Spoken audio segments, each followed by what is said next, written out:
Siksik si batu manikam di parjoget sorma di gotam di namangani simbang bakar jua-jua simbang bakar jua-jua.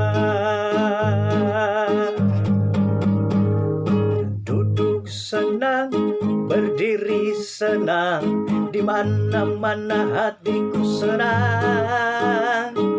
Waktu Tuhan Yesus tolong, hatiku sangat senang. Siksik si batu manikam di parjoget sorma di gotam di namangingani si bambakar jula-jula si bambakar jula-jula. Sukacita dalam Tuhan, ku ke sorga yang baka. Ku jadi milik Tuhanku, oh betapa indahnya, oh betapa indahnya. Haleluya, segala kemuliaan, segala hormat dan pujian bagimu Yesus Tuhan.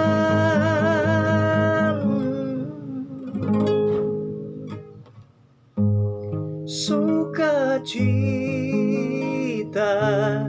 dalam Tuhan, tu ke sorga yang bakal.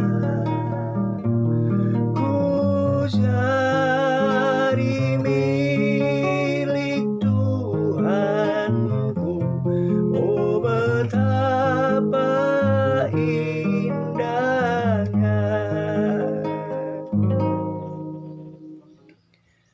Saat ini Tuhan mau kita menjadi orang yang bijaksana, terutama dalam memberi. Itu sebabnya tema saat ini saya berikan memberi dengan bijak. Dan memberi ini saya bagi dengan 3 bagian khotbah.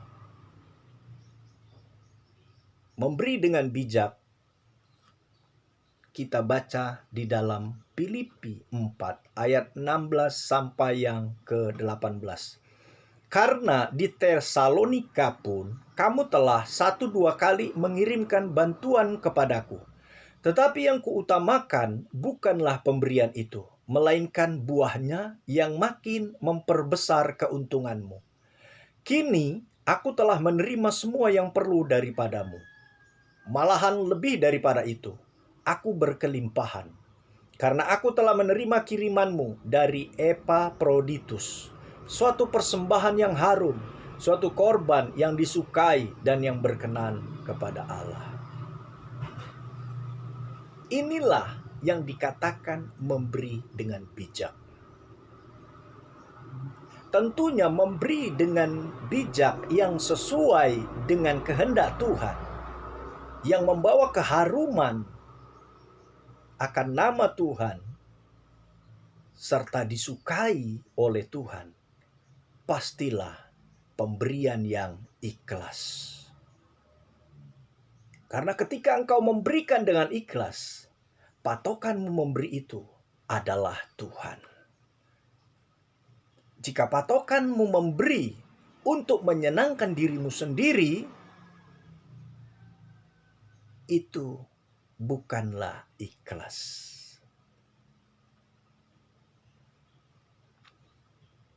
Dan kalau patokanmu hanya untuk dirimu sendiri, pemberianmu itu kadangkala bisa membawa kehancuran. Itu yang terjadi kepada Ananias dan Safira. Dia memberikan persembahan di kaki Petrus. Dan mereka sepakat dengan istrinya untuk memberikan sebagian.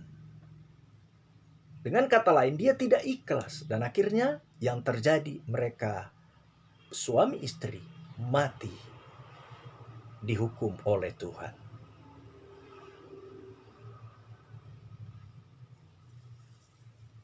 Yudas juga memberikan ciuman kepada Tuhan Yesus. Tapi bukan ciuman yang ikhlas, tapi ciuman kematian, ciuman pengkhianatan. Dan lihat yang terjadi, Yudas mati, bunuh diri. Dan banyak lagi contoh-contoh orang-orang yang memberikan sesuatu tidak ikhlas. Dan mereka bukan memperoleh berkat, tapi mereka mengalami penderitaan. Kita melihat orang yang ikhlas dalam Mazmur pasal yang ke-41. Ayat yang pertama sampai dengan yang ketiga.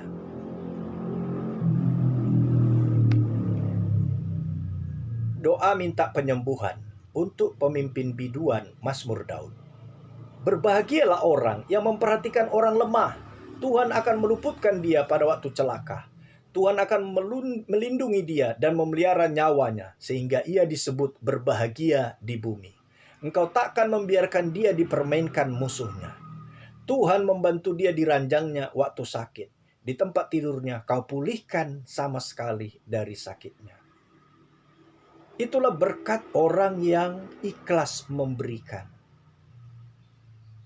Inilah yang pertama dikatakan Tuhan, bahwa untuk menjadi orang yang memberi dengan bijak, yang pertama kali memberi dengan ikhlas. Tuhan membantu dia di ranjangnya waktu sakit.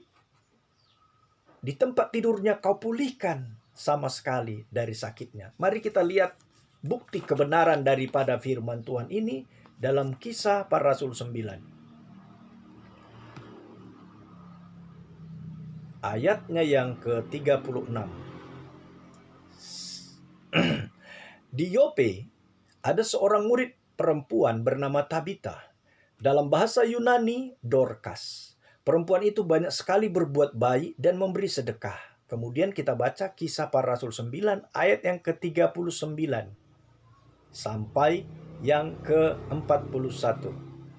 Maka berkemaslah Petrus dan berangkat bersama-sama dengan mereka. Setelah sampai di sana, ia dibawa ke ruang atas dan semua janda berdiri dekatnya, dan sambil menangis mereka menunjukkan kepadanya semua baju dan pakaian yang dibuat Dorcas waktu ia masih hidup. Tapi Petrus menyuruh mereka semua keluar. Lalu ia berlutut dan berdoa. Kemudian ia berpaling ke mayat itu dan berkata, "Tabita, bangkitlah." Lalu Tabita membuka matanya, dan ketika melihat Petrus, ia bangun lalu duduk. Petrus memegang tangannya dan membantu dia berdiri. Kemudian ia memanggil orang-orang kudus beserta janda-janda, lalu menunjukkan kepada mereka bahwa perempuan itu hidup. Dorcas ikhlas memberi kepada janda-janda itu. Dan janda-janda itu sangat mendukung dia dalam doa. Janda-janda itu tidak rela dia meninggal secepat itu. Mereka selalu ingin berada dekat dengan Dorcas. Dan lihat, pemberian daripada Dorcas, baju dan pakaian, itu tidak terlalu besar dibandingkan dengan dia hidup kembali dari kematian. Oleh sebab itu saya berdoa pada saat ini kepada saudara semua, supaya saudara bisa memberi dengan ikhlas, agar kiranya engkau diuntungkan. Semakin besar engkau diuntungkan, kiranya semakin besar juga engkau mempermuliakan nama Tuhan.